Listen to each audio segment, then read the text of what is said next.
Boa tarde para todos. Antes, um primeiro aviso. Apenas ontem, a Anatel manifestou que não poderia comparecer aqui ao evento. Então, a gente pode, talvez, pensar em mudar um pouco o título aqui do painel. Relações com os usuários, a visão dos órgãos de defesa do consumidor. Mas isso também não prejudica, porque o pano de fundo é o RGC, então vamos aqui trabalhar. Em virtude do aumento exponencial das situações de conflito no mercado de consumo, além da necessidade de se manter a legislação de acordo com as atuais demandas da sociedade em geral, em 2014 a Anatel publica o Regulamento Geral dos Direitos dos Consumidores de Serviços de Telecomunicação. É com base nesse contexto que a Abranet propôs o presente debate, discutir a relação com os usuários, mais especificamente a relação entre consumidores e as prestadoras de pequeno porte, sob o ponto de vista de dois importantes atores integrantes do Sistema Nacional de Defesa do Consumidor, aqui representados pela Senacom, Ministério da Justiça, e a Associação Brasileira de Defesa do Consumidor, Proteste. A fim de melhor aproveitar esse momento, optamos por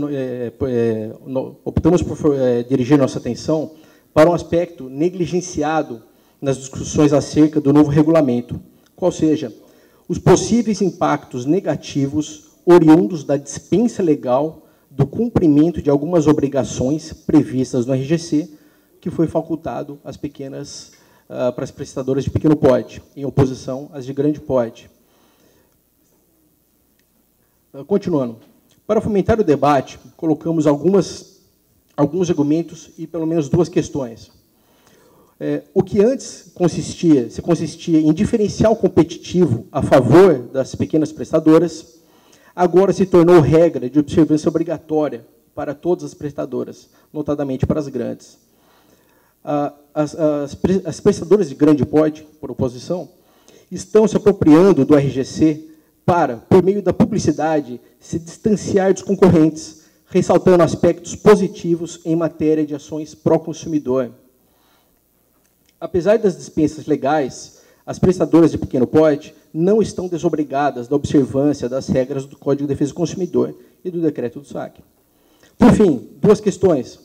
Nesse cenário, a balança poderá começar a pesar favoravelmente as prestadoras de grande porte, onde antes era um diferencial competitivo a favor das de pequeno porte? Até que ponto as prestadoras de pequeno porte devem buscar atender algumas das obrigações que estão, por hora, desobrigadas de cumprir? E aproveito até para avançar num outro ponto, até aqui me dirigindo mais especificamente para o Carlos, que é da Senacom, até que ponto e como as prestadoras devem preferencialmente se voltar para os órgãos de defesa do consumidor para tratar de questões de consumo. A Anatel vai regular aspectos específicos da relação de consumo dentro do serviço de telecom, sobretudo aspectos operacionais. Mas o que interessa, no fundo, é garantir os direitos básicos previstos no Código. E não necessariamente as empresas vão ter que se socorrer do RGC. Então, para primeiro comentar aqui esses aspectos e outros mais, eu chamo aqui o Carlos.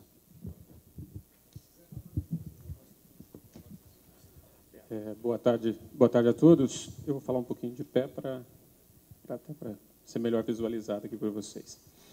Eu achei extremamente interessante a colocação desse painel, até pelo foco que ele busca traçar. Justamente essa questão de relacionamento, de relação dos consumidores com as suas operadoras, e claro que isso envolve, de algum modo, outros entes que estão que podem ser afetados nessa relação. Algumas coisas que o Leonardo colocou, eu acho já importante a gente já fixar, já discutir, já debater e desmistificar algumas considerações que estão sendo levadas aí, principalmente com a entrada em vigor do RGC. Entender, em primeiro lugar, eu acho importante a gente ter em mente que órgãos de defesa do consumidor, no sentido amplo da palavra, todos os envolvidos em uma relação de consumo, todos os participantes em algum setor que afete diretamente o consumo, eles são. Você mantém relações com o consumidor. Quando o Código de Defesa foi estabelecido e as suas regras começaram a ser aplicadas, muito se dizia a respeito dos seus efeitos.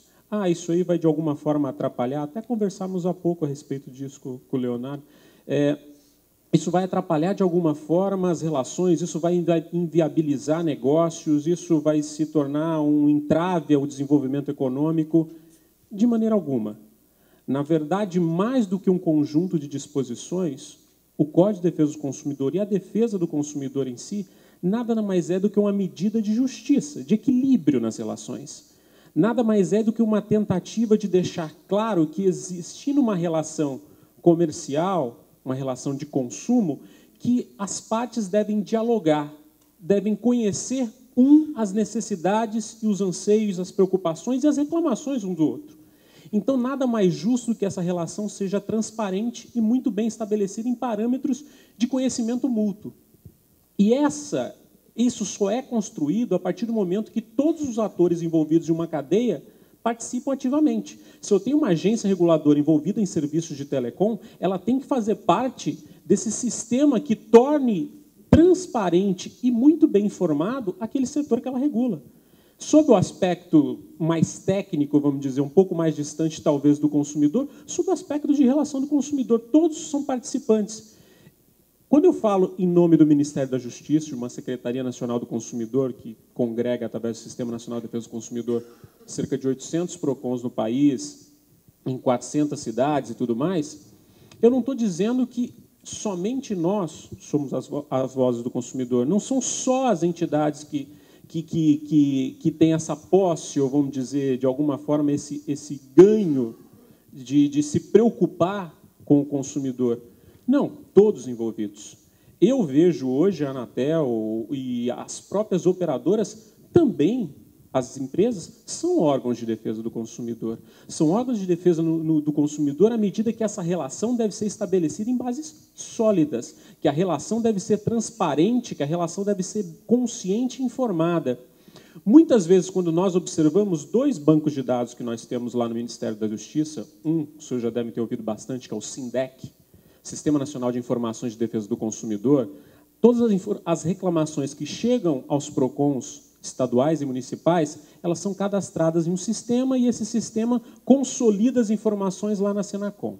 Então, nós olhamos os números e olhamos os textos cartas. Fazemos uma análise quantitativa e uma análise qualitativa para descobrir, para entender o que está acontecendo lá na ponta. Porque, às vezes, em Brasília, eu não sei exatamente o que está acontecendo em São Paulo, eu não sei o que está acontecendo em Rondônia, eu não sei exatamente o que está acontecendo no Acre. Mas, olhando as reclamações, as queixas que chegam nesses PROCONs, eu posso ter uma ideia do que está acontecendo. E mais do que números, porque, às vezes, números não vai representar tão bem quanto um problema de um único consumidor que, às vezes, pela descrição dele, eu posso perceber uma prática abusiva que está acontecendo naquele mercado, por uma única reclamação de um consumidor que esteja em qualquer lugar do país. E agora a gente tem um outro banco de dados, que é o consumidor.gov.br, uma plataforma online que o Ministério da Justiça lançou no ano passado, e que as empresas que são conveniadas, que estão presentes, que aceitam participar dessa plataforma, interagem já diretamente com o consumidor na solução de conflitos. E, olha, os índices de resolutibilidade do consumidor.gov.br são bem maiores do que os dos PROCONs, são bem melhores do que os do SINDEC. Então, nós observamos, praticamente que todo dia, a gente olha para esses dados, para essas informações. E muitas dessas informações que estão ali colocadas nos revelam que o problema de relacionamento, muitas vezes, se vocês pegarem a maior parte das reclamações, vai ver lá, cobrança abusiva. Eu estou sendo cobrado indevidamente por algo que eu não reconheço ou que eu entendo que não é devido. A cobrança, que é a grande reclamação do consumidor, muitas vezes você vai ler aquela reclamação, você entende o quê? Que ele não foi devidamente informado, que ele não sabia exatamente o que ele estava contratando, que não ficou claro para aquele consumidor quais eram as regras que estavam sendo aplicadas naquela relação de consumo. Então, o problema, na verdade, é informacional, é de transparência, é de relação. E, muitas vezes, esse consumidor até tentou entrar em contato com a empresa, mas não teve êxito, então já partiu diretamente para uma outra instância, o PROCON ou o consumidor.gov.br. Essa, talvez, seja o grande ganho que a gente tem que avançar na defesa do consumidor, nessa relação. O RGC, quando ele foi concebido, já estava sendo planejado pela internet, pela Anatel, e a gente até acompanhou um pouco desse nascimento dele, e depois ele fez parte do Plano Nacional de Consumo e Cidadania, o PLANDEC, o decreto 7963, de 15 de março de 2013. Esse decreto, na verdade, o PLANDEC, o RGC, estava previsto lá como um desses produtos, e foi lançada uma consulta pública na época a respeito desse regulamento. Na época chamava RACO ou RACOC, já havia uma sinalização nesse sentido. A nossa expectativa durante os trabalhos de implementação do RGC, que foi aqui comentado, foi que, por um lado, quando você demonstra que você tem um tipo de preocupação com a operacionalização de atendimento ao consumidor, revela que, de alguma forma, você quer resolver conflitos. Você quer que, de alguma forma, ou pelo menos que esses conflitos tenham um canal mais seguro e mais direto, tenham uma forma mais perfeita, mais acabada de serem tratados. Mas não necessariamente que aquilo ali representa um fim em si mesmo, ou o mérito do que está sendo debatido numa reclamação. Quando eu especifico condições de atendimento, canais de atendimento, prazos de atendimento, de que maneira que o serviço deve estar disposto para o atendimento ao consumidor, não necessariamente eu estou dizendo que os conflitos vão ser reduzidos ou que os problemas vão deixar de existir. O mérito, talvez, do que está sendo debatido ali não está em questão necessariamente. Então, eu acho um tanto quanto perigoso, em alguns casos, o depósito de todas as crenças de que aquilo ali será uma solução de conflitos, como se fosse encontrar uma mina d'água no deserto. Não é, não vai ser. O que vem muito antes do RGC e o que está previsto no Código de Defesa do Consumidor e que talvez seja o grande ganho nessas relações. E isso eu acho que as pequenas operadoras têm muito a contribuir, estão muito mais próximas do consumidor. Estabelecer uma relação segura, transparente e informada. Esse é o principal objetivo. Se o Código de Defesa do Consumidor fosse todo resumido em um único direito, esse direito seria o direito à informação. O consumidor está ciente do que ele está comprando, o consumidor está ciente das condições, ele está ciente do que ele vai ter que pagar, ele está ciente do que ele vai ter que usufruir daquele produto ou daquele serviço que está sendo colocado no mercado. Se eu estou ciente disso tudo, se eu sei de que forma que está revestida aquela relação, muito provavelmente eu não vou reclamar. Muito provavelmente, se eu for reclamar, vai se depositar especificamente uma falha que pode ser corrigida tecnicamente. E não de uma questão que vai envolver o que chega nas reclamações dos PROCONs. O bolso do consumidor, ele reclama, ele vai lá e fala, estou sendo cobrado indevidamente. Vai ler a reclamação. Não é cobrança indevida. É violação do direito à informação. Então, muito antes do CDC, muito antes do RGC, que são instrumentos importantíssimos, principalmente, claro, o CDC, nas suas premissas, nos seus princípios, eu acho que é importante ter em mente que o consumidor é mais um elo dessa ligação. É o elo principal, é o elo que sustenta qualquer tipo de mercado. E quando eu estabeleço uma relação que é consolidada em bases sólidas, que ela tem estrutura, que ela tem fundações, dificilmente essa relação vai se abalar de uma forma significativa. Eu tenho um consumidor devidamente informado, eu tenho um consumidor consciente dos seus serviços. Quando nós começamos alguns estudos na área de telecomunicações, lá na coordenação que eu faço parte, de estudos e monitoramento de mercado, nós nos debruçamos em entender como é que funcionam outros mercados de outros países. E vislumbramos claramente, independentemente de classificações acadêmicas que são colocadas, que existem dois grandes mercados que se desenvolvem em vários setores, inclusive de telecomunicações. Uma forma que eu tenho de consolidar algum tipo de mercado em relações de consumo são através dos estándares. Quando eu crio um estándar mínimo de obrigações e determino que quem trabalha naquele mercado deve cumprir aquelas obrigações. Esse é um modelo que existe em vários países.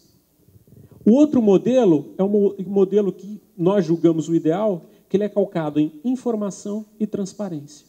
Dê informação. Se você deu a informação, o consumidor você tem certeza que ele está se apropriando daquela informação.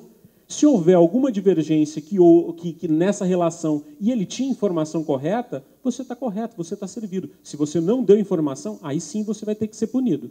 Se você deu a informação errada ou não deu informação, ele vai ter que ser punido. Quando você estabelece standards mínimos, você cria listas mínimas, isso quase que vira um checklist. Eu estou cumprindo. Ó, você tem que ter um canal assim, assim, assado, você tem que atender em tantos minutos. Tá, eu cumpri aquilo ali. Eu estou atendendo o consumidor. Não. O que está por trás daquilo ali? Aquilo ali é só um instrumental para te dizer. Você tem que manter uma relação informada, você tem que atender bem, você tem que criar confiança naquele consumidor que você está se relacionando. Isso é muito mais importante. Então, o ruim, o prejudicial em alguns modelos que seguem essa fórmula, é justamente virar um checklist. Eu cumpri o que o artigo 1 determina, eu cumpri o que o artigo 2 determina, eu cumpri o artigo 3 determina. Cumpri. Eu estou no mercado, estou funcionando 100%, não vou sofrer nenhum tipo de punição. Tá. Mas você conhece o seu consumidor? Você sabe quais são as necessidades dele? Você sabe o que ele está esperando do serviço ou do produto que você está entregando no mercado? Você conversa, você dialoga com esse consumidor? Ah, não converso. Ah, eu não sei. Mas eu estou cumprindo a resolução. Eu cumpri o artigo 1 até o 10 daquela resolução que foi determinada.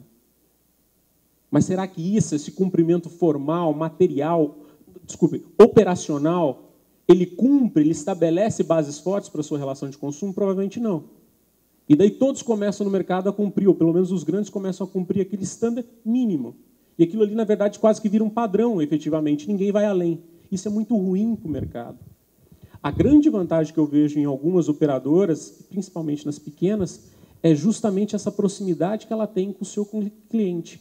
De você conhecer quase que individualmente cada um deles, você saber exatamente que região que você trabalha, você saber as características do mercado que você criou ali na sua cidade ou na sua região, e poder trabalhar isso de uma maneira muito mais próxima, talvez muito melhor do que um RGC. Por quê? Você não está cumprindo um checklist, você está efetivamente estabelecendo uma relação de consumo. Você conhece o seu consumidor, você entende as necessidades daquele local, você entende a necessidade daqueles seus consumidores, você consegue chegar muito mais proximamente. Eu vejo muitos amigos meus, hoje em dia, escolherem, e na maior parte das cidades são 4 operadoras, né? Ou pelo menos são as grandes operadoras, em boa parte aí tem 5, em alguns lugares tem até 6, mas enfim. Eles escolhem o serviço do tipo, qualquer uma. Eu já sei que eu vou ter problema mesmo. Isso é muito ruim, essa percepção no mercado. Isso é difícil, isso dificulta o nosso trabalho.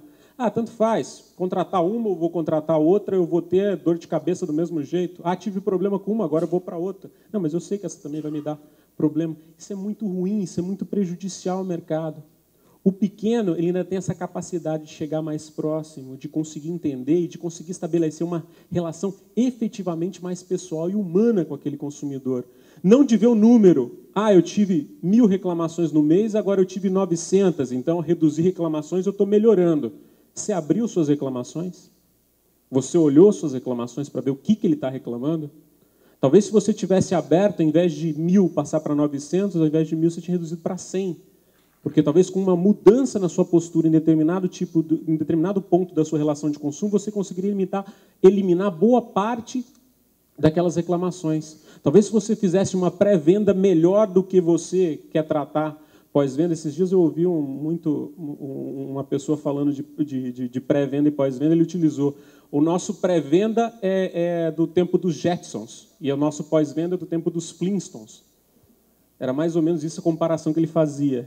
Quer dizer, quando você pegou o consumidor, abraçou e ele já está como seu cliente, aí o atendimento fica de qualquer jeito. O importante é colocar ele ali dentro. Isso é muito ruim, ter esse tipo de percepção no mercado. Esse eu acho que é o grande ganho. O RGC é um regulamento importante? Operacionaliza atendimento? Operacionaliza. Cria uma rotina. Mas ele não é um fim em si mesmo. Ele não se acaba. Ele é só um instrumento que vem dizer de que forma que eu tenho que atender minimamente.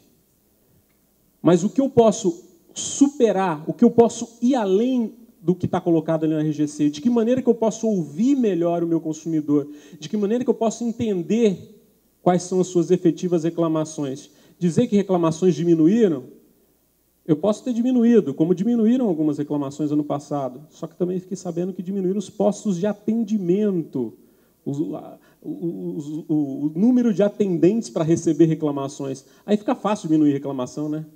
Porque se eu tinha 1.000 atendendo e agora eu tenho 500, necessariamente vão ter algumas pessoas que não vão estar conseguindo atendimento. Isso fica muito fácil você reduzir. Agora, efetivamente, abrir, olhar para o consumidor, perceber quais são as suas necessidades, tem gente que prefere isso. Eu prefiro pagar mais. Eu tenho um exemplo muito bom que eu utilizo de vez em quando, que é o seguro protegido do cartão de crédito. Deve ter muita gente aqui que paga o seguro protegido do cartão de crédito. R$ 2, R$ 3, R$ 5, R$ 10 em alguns bancos. Para que serve o seguro protegido do cartão de crédito? Não, ele me garante que se meu cartão for furtado, de alguma forma perdido e tudo mais, que as compras que forem efetivadas e tudo mais, elas vão ser ressarcidas. Mas isso já é obrigação da administradora de cartão de crédito. Então, para que eu pago o seguro de cartão de crédito? Eu tenho um amigo que fala, eu pago o seguro de cartão de crédito para eu furar a fila da reclamação. Porque se eu não pagar, eu vou para a fila comum. E se eu tenho seguro protegido, eu falo, estou pagando seguro protegido, eles me atendem. O direito está igual para os dois. Você vai ser atendido. Um vai demorar 2 dias, o outro vai demorar 10. Mas vocês dois vão ser ressarcidos. Só que ele prefere pagar para ter o diferencial. Ele prefere pagar para não ter que esperar na fila dos 10 dias, esperar só na fila dos 2.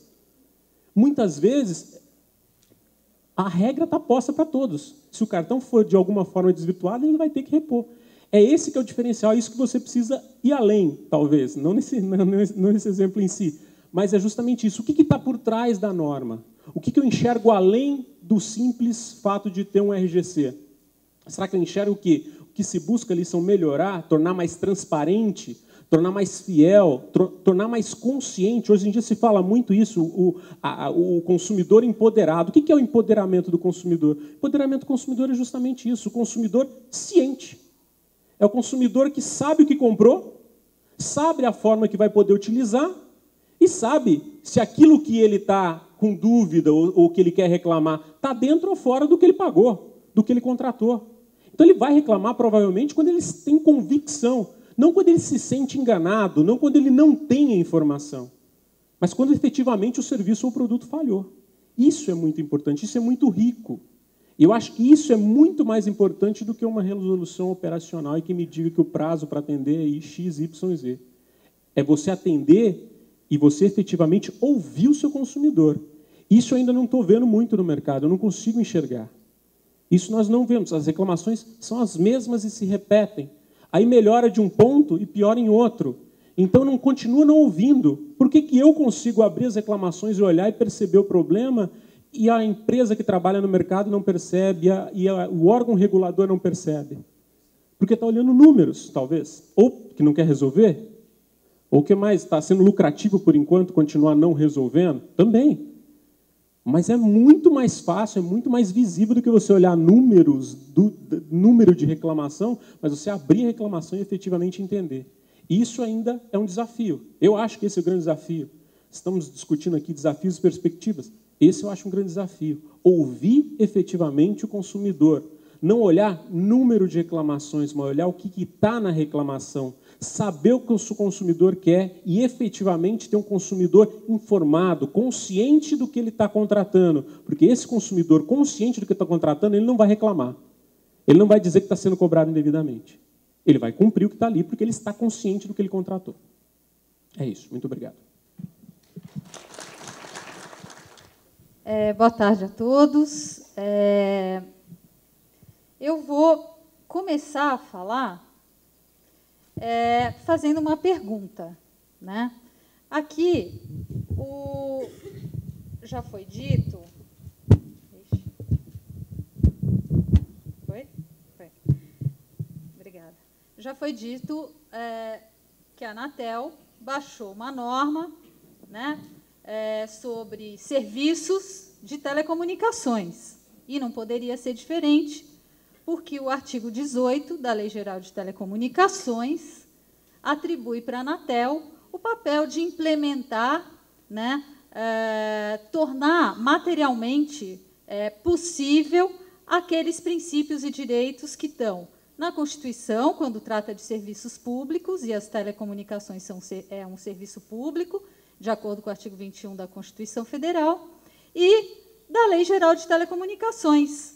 Mas o artigo 18 diz, a Anatel fala sobre serviço de telecomunicações.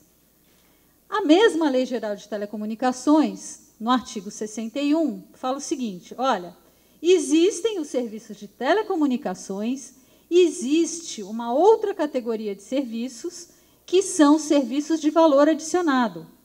E ela define o que é o serviço de valor adicionado. Ele diz que é a atividade que acrescenta um serviço de telecomunicações que lhe dá suporte e com o qual não se confunde novas utilidades relacionadas ao acesso, armazenamento, apresentação, movimentação ou recuperação de informações. Serviço de valor adicionado, de acordo com a Lei Geral de Telecomunicações, não constitui, textualmente, serviço de telecomunicações. Aí, nós temos uma norma editada desde 1995 pelo Ministério das Comunicações, que trata justamente dos serviços de valor adicionado. E no item 3 dessa norma, no item 3C, ela fala o seguinte, serviço de conexão à internet é nome genérico que designa serviço de valor adicionado que possibilita o acesso à internet a usuários e provedores de serviços de informação. Sendo assim, se serviço de valor adicionado não se confunde com serviço de telecomunicações, e se serviço de conexão à internet, segundo o Ministério das Comunicações, cujas normas, de acordo com o grau hierárquico delas, está acima das normas editadas pela Anatel. A Anatel é uma autarquia, o Ministério das Comunicações faz parte do Poder Executivo. Portanto, nenhuma norma da Anatel terá o condão, né, falando um termo jurídico, terá a possibilidade, a força, de revogar uma norma do Ministério das Comunicações. Sendo assim, eu pergunto, por que é que a Anatel tem que falar sobre o serviço de conexão à internet? Eu tenho dúvidas, porque, para mim, quando eu leio a Lei Geral de Telecomunicações e eu leio a norma 4, que é de 1995, e a Lei Geral de Telecomunicações é de 97, eu fico na dúvida. Por que a Anatel tem que falar sobre regular o serviço de conexão à internet? Especialmente hoje, depois da edição, em abril do ano passado, do Marco Civil da Internet, que trouxe toda uma especificação, princípios claríssimos, fundamentos, objetivos, direitos, deveres, e estabeleceu atribuições para o poder público. A partir do artigo 24 do Marco Civil da Internet, a gente tem lá quais são as responsabilidades dos poderes públicos, União, Estados, Distrito Federal, municípios, com relação a garantir e otimizar e racionalizar o uso da internet no Brasil. E ali, nesse artigo, ele fala o seguinte, essas funções serão exercidas junto e com a participação, é a palavra usada na lei, do Comitê Gestor da Internet no Brasil. Está expresso isso lá. Então, eu pergunto, o que a Anatel tem que falar sobre serviços de conexão à internet? Ela pode falar sobre STFC, telefonia fixa, ela pode falar sobre o serviço móvel pessoal, mas sobre conexão à internet, no meu entendimento, ela não pode falar. Ah, então os consumidores pobres coitados estão sozinhos, ninguém vai regular isso? Não, a gente tem o Comitê Gestor da Internet definindo padrões técnicos de funcionamento da internet, e a gente tem o Código de Defesa do Consumidor, e hoje a gente ainda tem o Marco Civil da Internet, que é bastante profundo quando trata dos direitos dos usuários, trata de contrato, trata de informação, trata de privacidade, trata de garantir a continuidade da prestação do serviço, porque diz que o serviço só pode ser interrompido se o consumidor não paga a conta. E aí, eu pergunto, por que é que a Anatel quer falar sobre isso? Ah, porque a Anatel é muito boa. Ela vai definir regras e vai facilitar a vida e vai proteger o consumidor. Ah, então vamos pegar uma norma recente da Anatel. Vamos pegar a resolução 632 da Anatel no artigo 52. O que a Anatel fala? Fala assim, olha, empresa, na hora que você quiser mudar o seu contrato com o seu consumidor, você faz o seguinte, manda um aviso, preferencialmente, que é o texto da norma, por SMS, por meio eletrônico. Manda lá um torpedinho para o seu cliente e muda o contrato com ele. Muda o seu plano de serviço com ele. O plano que o consumidor tinha de uma franquia e, ao final dessa franquia, a redução da velocidade, você manda lá uma carta para eles e fala o seguinte, agora mudou a regra do jogo, consumidor. A hora que acabar a sua franquia, você não tem mais conexão à internet. Ou tem uma outra modalidade. A hora que acabar a sua franquia, você vai acessar a internet por um buraquinho do tamanho que a sua operadora te der. Se for ver o WhatsApp, assim, você vai ver o WhatsApp. Se for ver o Facebook e o WhatsApp, é isso que você vai ver. Só que, eu não sei se vocês já experimentaram isso, eu tenho uma foto aqui no meu celular para ilustrar, é assim, não é o Facebook, é o que o Facebook quer mostrar para você.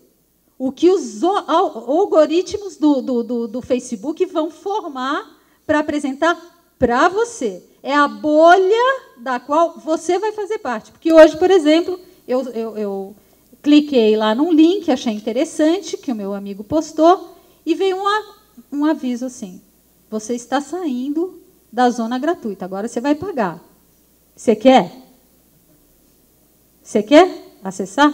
Não. Agora, tem outros links de fornecedores de conteúdo que têm acordo com o Facebook que você consegue acessar. Ou seja, você vai ver o que o Facebook quiser. E a Anatel fala, é isso mesmo, é assim que tem que ser. Com relação à banda larga fixa, o que a Anatel está falando? Está falando para as operadoras, ora, se vocês quiserem comercializar planos franqueados, na banda larga fixa, na rede fixa, também pode. Sendo que não faz o menor sentido, porque a pessoa está conectada na internet. O que a Anatel está fazendo? Está defendendo o interesse de grandes operadoras, né, e propiciando que elas reservem capacidade da rede para consumidores que têm dinheiro. Porque se você tem dinheiro, você paga um plano caro, ilimitado, e você vai navegar o quanto você quiser. E o que mais a Anatel está fazendo? Bom, a Anatel vem, desde 2001, editando normas, tentando transformar o serviço de valor adicionado, o serviço de conexão à internet, em serviço de telecomunicações. Não, mas isso não é possível. É, meus senhores, é possível. Leiam o artigo 3º da Resolução 613 de 2014. Ele fala lá que serviço de comunicação multimídia é isso, inclusive provimento de conexão à internet. A Anatel está querendo falar mais alto do que o Ministério das Comunicações. Então, eu acho que a gente precisa fazer essas reflexões, né? Porque a Anatel, primeiro, legalmente não tem atribuição para estabelecer direitos dos consumidores no que diz respeito ao serviço de conexão à internet. E, segundo, ainda que ela tivesse, infelizmente, quando ela fala, ela fere o Código de Defesa do Consumidor. Então, não vejo vantagem nessa interpretação. Ah, mas ela faz isso, a Anatel está incorporando o provimento de internet, porque, tecnologicamente, não faz mais sentido você falar em rede física e rede lógica, onde trafegam protocolos IPs, TCP/IP, etc. e tal. Ah, não? Bom, quem defenda, lá no Comitê Gestor da Internet, o braço técnico, que é o NIC-BR, fala que não se confundem essas duas camadas. Você tem uma camada de rede de infraestrutura de telecomunicações física e você tem uma camada lógica de arquitetura de rede de internet. Pelo menos foi assim que eu aprendi. Mas vamos supor que a Anatel esteja certa, que tecnicamente não faça mais sentido, que o mundo está digitalizado e a gente não precisa mais separar telecomunicações de internet. Ainda assim, considerando uma tendência que não é aqui no Brasil, é mundial. Os senhores vejam nos Estados Unidos como o órgão equivalente à Anatel de lá está se roendo para conseguir poderes para poder regular sobre essas relações, porque a concentração da prestação dos serviços de forma verticalizada pelas operadoras de rede de telecomunicações está cada vez maior. E nós estamos caminhando para isso. Como política pública de garantir um ambiente concorrencial, o poder público não pode separar atividades, dizer, isso aqui é atividade de telecomunicações, isso aqui é atividade de valor adicionado, como foi feito no caso da TV. Quem distribui canais e tudo, não pode dar o conteúdo. É medida de política. Por quê? Está na Constituição, no artigo 170. Fala lá, são os princípios da atividade econômica. Ambiente concorrencial, estímulo às pequenas empresas, porque é assim que você mantém um país para cima. Agora, não há, ao meu ver, nenhuma conveniência em a gente burlar a lei, que é claríssima, entendendo que serviço de conexão à internet é telecomunicações, e deixar a Anatel falar sobre isso. Obrigada. Os órgãos de defesa do consumidor mostram o que a gente deixar da Anatel. A Anatel não tem esta expertise para falar de direito do consumidor. Eu prefiro que o Senacom fale de defesa do consumidor, a Proteste, o IDEC, o Sistema Nacional. Existe um Sistema Nacional de Defesa do Consumidor. Eu não preciso da Anatel falando de defesa do consumidor, porque, se fosse o suficiente, os números do Senacom, as empresas de telecomunicações, não seriam, há 15 anos, as mais reclamadas na lista dos PROCONs. Era isso que eu tinha para dizer. Muito obrigada.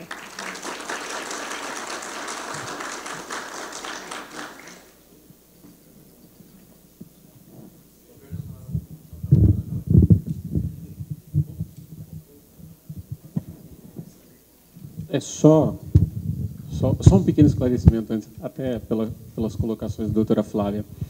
Quanto à questão do bloqueio de internet, eu acho bom aqui já esclarecer alguns pontos, falando especificamente do que a gente está debatendo na Senacom, na Secretaria Nacional do Consumidor, e até porque a gente vai ter que, em algum momento, claro que a nossa opinião é envolvida por uma opinião de governo, também tem isso.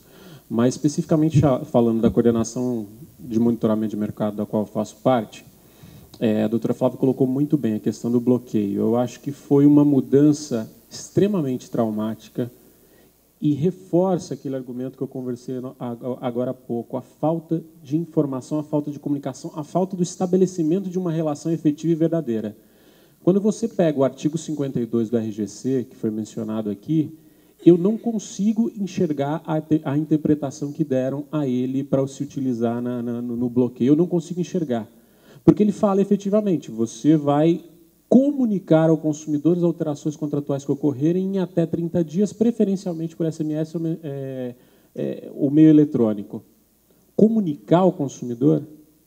Quando eu falo numa relação de consumo, eu estou falando de duas partes que se interrelacionam num ambiente de igualdade, de bom relacionamento, claro, com uma sendo uma vulnerável, mas, enfim, por ela ser vulnerável, ela merece até uma proteção maior.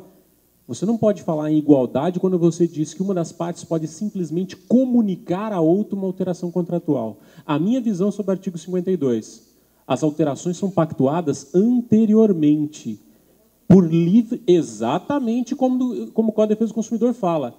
Eu trato a operadora com o meu consumidor e pactuo com ele as alterações que eu estou propondo. E ele tem que concordar.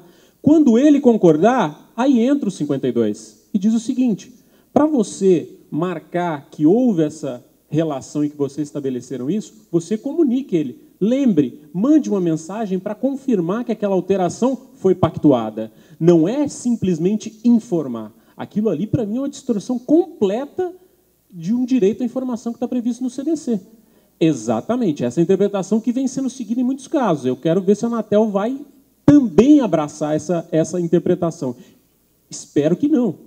De todo o coração, espero que não, porque não pode ser. É simplesmente você pegar o 52 e apagar o Código de Defesa do Consumidor. Como eu disse no começo, o Código de Defesa do Consumidor estabelece basicamente um direito, a informação. Quando você pega e fala, qualquer informação, qualquer discussão, qualquer relação pode ser atropelada por uma simples decisão da operadora comunicada ao consumidor, você está desvirtuando completamente o sistema. Aquilo ali, para mim, o artigo 52 só serve para uma coisa, efetivamente o que ele está dizendo na mais reduzida das formas, comunicar ao consumidor de algo que foi pactuado anteriormente, livremente, entre ele e a operadora.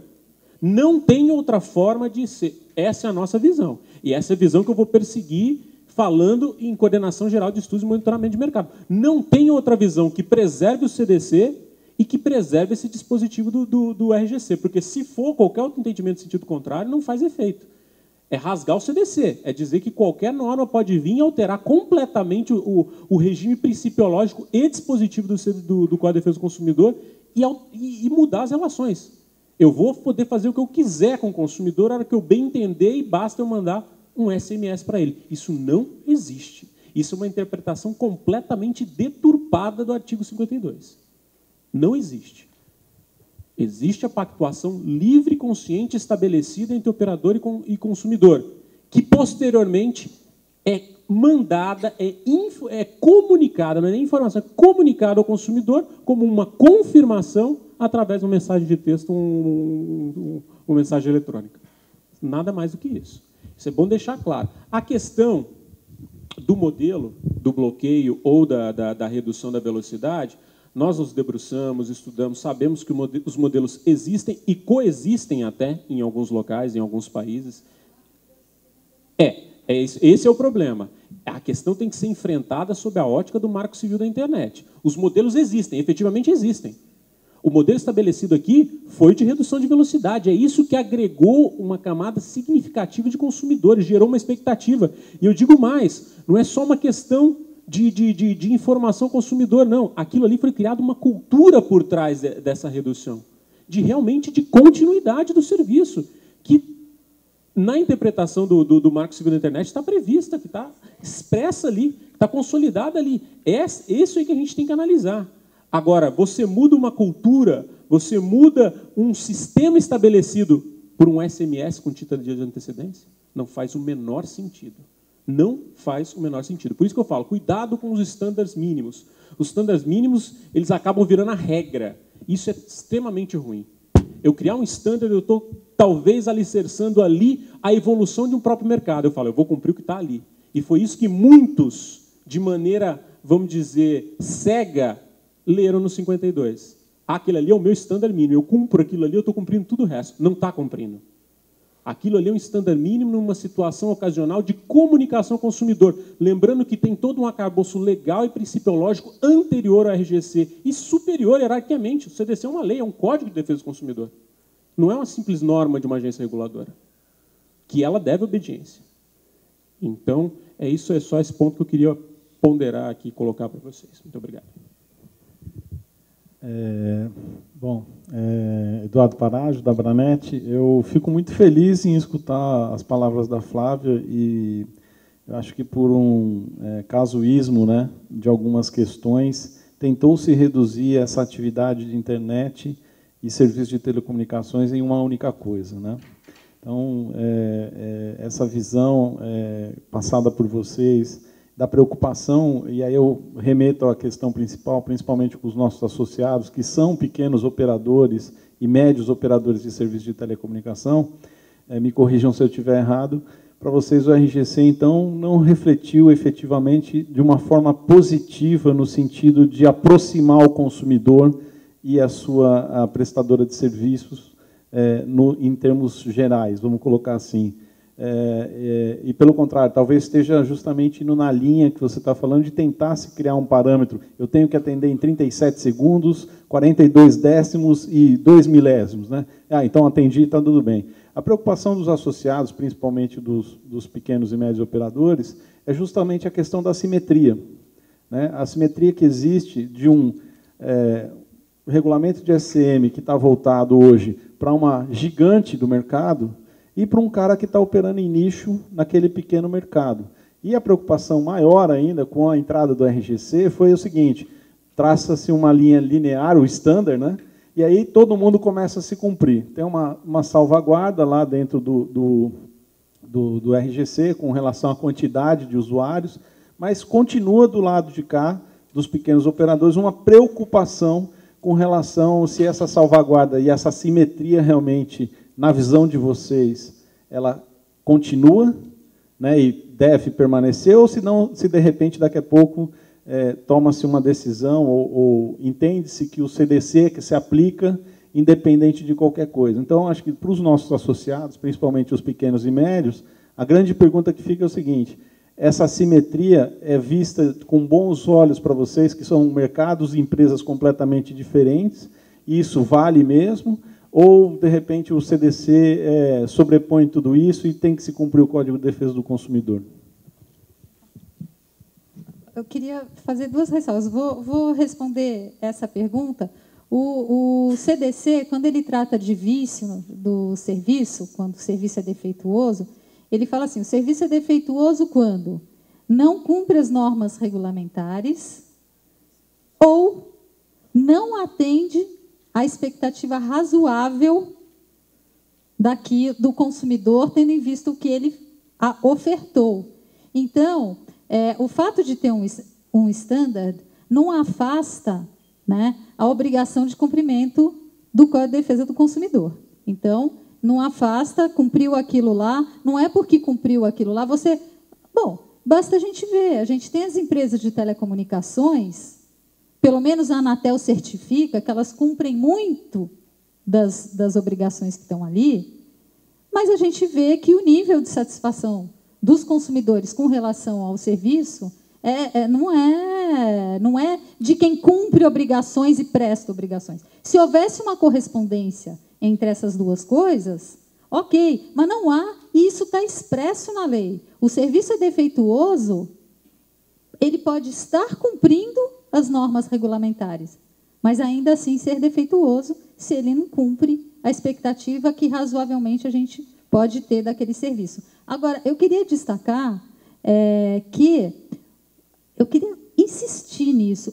Eu acho que o regulamento de qualidade da Anatel não se aplica ao serviço de acesso à internet. Não se aplica. A Anatel não tem atribuição para falar sobre isso e não vai fazer falta nenhuma. Muito pelo contrário, só vai nos ajudar. Tchau, RGC do Conexão da Internet. Estou fora.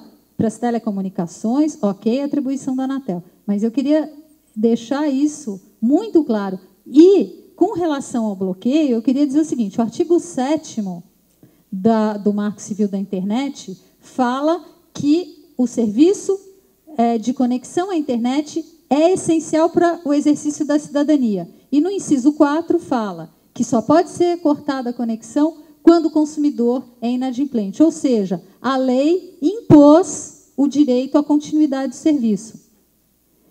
E as empresas que prestam serviço de conexão à internet, que muitas vezes são também as empresas que operam rede de telecomunicações, o que não quer dizer que o serviço de comunicação à internet se torne serviço de telecomunicações porque é operado pela mesma empresa. Como dizia a minha bisavó muito sabiamente, gato que nasce no forno não é biscoito, então, biscoito é biscoito, gato é gato, independente de onde que eles nascem.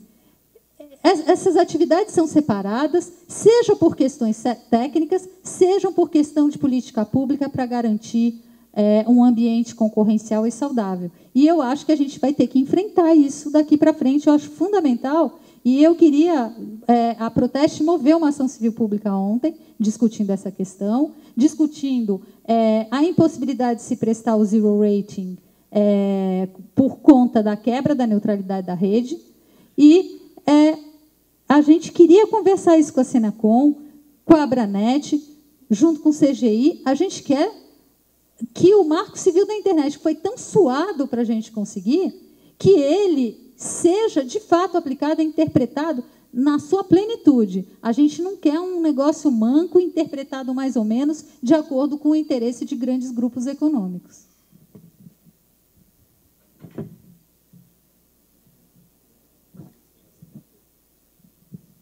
Bem, mas lá no fundo lá. Aí já tem o microfone. Oi. Bom, eu queria aproveitar a oportunidade, né, colocar duas perguntas, na verdade. Eu acho que pedi só uma extensão para o Carlos. A Senacom criou uma ferramenta, criou uma plataforma de algo que veio como uma demanda por uma situação que acontece no mercado que não foi comentada. Nós temos os consumidores, né, como opção de reclamar diretamente ao provedor do seu serviço, reclamar ao órgão de defesa do consumidor e reclamar à Anatel. E no mercado hoje circula muito fortemente, né, o seguinte hábito: esquece reclamar nos outros lugares, reclama na Anatel porque é o único que funciona. Tá? E, na verdade, a Anatel tem um call center muito diminuto, tem problemas orçamentários até para manter o call center, mas isso está se criando diante do mercado, e muitas vezes as pessoas, ao invés de reclamarem com a operadora ou buscarem um órgão de defesa do consumidor, acabam indo parar na Anatel. E eu acho que falta um pouco de conhecimento, porque a gente tem uma plataforma, o Carlos mencionou, tem uma plataforma, né, no âmbito da Senacom que poderia ser usada para isso. Hoje, basicamente, só as grandes empresas estão participando da plataforma. Eu acho que seria muito importante para as empresas associadas da Abranet conhecerem um pouquinho do que a plataforma faz. Então, se o Carlos pudesse só explicar como funciona, como é que o pessoal se registra, eu acho que ajudaria bastante. Bem rapidamente, o primeiro ponto se vocês quiserem uma apresentação específica até sobre o consumidor.gov.br, a gente pode marcar um evento, ou participar de um evento com vocês, ou ir até a associação, ou quem precisar, para explicar exatamente como é que a ferramenta funciona. Basicamente, ela é uma plataforma que une consumidores e empresas. As empresas, a gente não tem como atribuir, obrigar as empresas a participarem necessariamente. Então, são aquelas que entendem aquilo ali como um diferencial no mercado e que entendem que aquilo ali vai agregar, vai fidelizar aquele consumidor, que vai sentir naquela empresa uma responsabilidade maior em bem atender aquele consumidor. Então, elas que estão aderindo. Qualquer empresa de qualquer tamanho pode participar do consumidor.gov.br. É só entrar em contato com a Senacom, no Ministério da Justiça, solicitar, nós enviamos os termos de adesão e tudo mais, qualquer empresa pode participar. Basicamente, ela coloca frente a frente o consumidor e a empresa. O consumidor entra, escolhe a empresa, preenche um cadastro, informa a reclamação, relata, junta os documentos que são necessários. Os campos que são determinados como de informações ou de dados que seriam pessoais, eles não aparecem, eles não ficam visíveis para o público em geral, mas o campo, por exemplo, do relato, da empresa reclamada, do fundamento da reclamação, tudo isso é disponível para qualquer um de nós observarmos. Quem entrar hoje no site, no consumidor.gov.br, vai lá nos indicadores, ele pode olhar reclamação por reclamação. Ele não vai ver os dados pessoais daquele consumidor, mas ele vai ver toda a reclamação, todo o desenrolar daquela reclamação, desde a formulação do questionamento do consumidor até a resposta da empresa, e o consumidor, no final, dá uma nota. Primeiro ele diz se o problema foi efetivamente resolvido ou não. E depois ele atribui uma nota à resolutibilidade e ainda tem um campo para ele especificar os comentários do atendimento que ele recebeu. A resolutividade, como eu disse anteriormente, é muito maior do que a gente está sentindo nos PROCONs. Então, favorece esse tipo de ambiente, favorece o debate. Agora, voltando um pouquinho na primeira parte da sua fala, eu acho que não é saudável nós imaginarmos que todo mundo pode virar saque de empresa. Eu acho que o ideal é que as empresas resolvessem seus problemas dentro do âmbito da empresa. Quando começa a ter esse tipo de sensação que não resolve na empresa e vai para a agência reguladora, ou vai ter que ir para a justiça, ou vai ter que ir para o PROCON, é muito ruim para todo mundo. É um custo para a empresa, é um custo para o Estado, é um custo para o judiciário, é um custo para o consumidor. É ruim para todo mundo. Eu sei que tem gente que ganha dinheiro com isso, mas é ruim para todo mundo. É um custo, efetivamente, para aquele setor. O ideal é que a empresa resolva no âmbito dela, mas buscando colocar mais proximamente o consumidor e tentando facilitar até a vida dele, porque a gente sabe que existem PROCONs que você fica 1, 2, 3, 4, 5 horas numa fila para ser atendida, que a gente pensou na plataforma. De modo a ela facilitar, o consumidor às vezes não reclama porque fala, eu vou ter que largar um dia de trabalho para poder ir no PROCON, para poder reclamar. Não, você pode fazer isso tudo de casa agora. Se a empresa estiver ali cadastrada, você consegue fazer tudo isso de casa. E a nossa expectativa é que muitas empresas, hoje mais ou menos 250 empresas dos mais variados setores estão cadastradas. E hoje nós atingimos 100 mil consumidores já cadastrados que fazem suas reclamações diretamente no consumidor.gov.br. Então a plataforma está aí. A gente costuma brincar na Senacal o seguinte, que a nossa meta mesmo de instituição é um dia acabar com a instituição. O dia que todo o mercado se resolver os problemas, que as empresas atenderem bem seus consumidores, que eles não precisarem procurar mais o consumidor e tudo mais, nós atingimos nossa meta, que é acabar com o nosso serviço. Então a gente vai deixar de existir. Claro que a gente sabe das dificuldades que existem quanto a isso, mas enfim, é incrível, né? É autofágico o nosso trabalho, mas é mais ou menos isso. Experimentem, usem a plataforma e, se precisar, a gente vai, apresenta, demonstra com tranquilidade. Existem indicadores de resolutividade lá, tudo à disposição do consumidor e, o principal, de qualquer pessoa também. Às vezes a pessoa não quer cadastrar uma reclamação, mas quer ver o que está acontecendo. Ele pode. Às vezes a empresa quer olhar o que está acontecendo no mercado que ela atua e tudo mais, ela pode. Não precisa nem se cadastrar. Todos os dados, todas as informações estão em formato aberto também, se ele quiser baixar, utilizar, colocar em algum algoritmo, alguma aplicação, ele vai poder tranquilamente. Tá bom? Obrigado. Certo, obrigado pelos convidados aí. Nós que agradecemos, Leonardo, Carlos e Flávia. Assim nós encerramos esse painel. Uma salva de palmas a todos os participantes. Muito obrigado.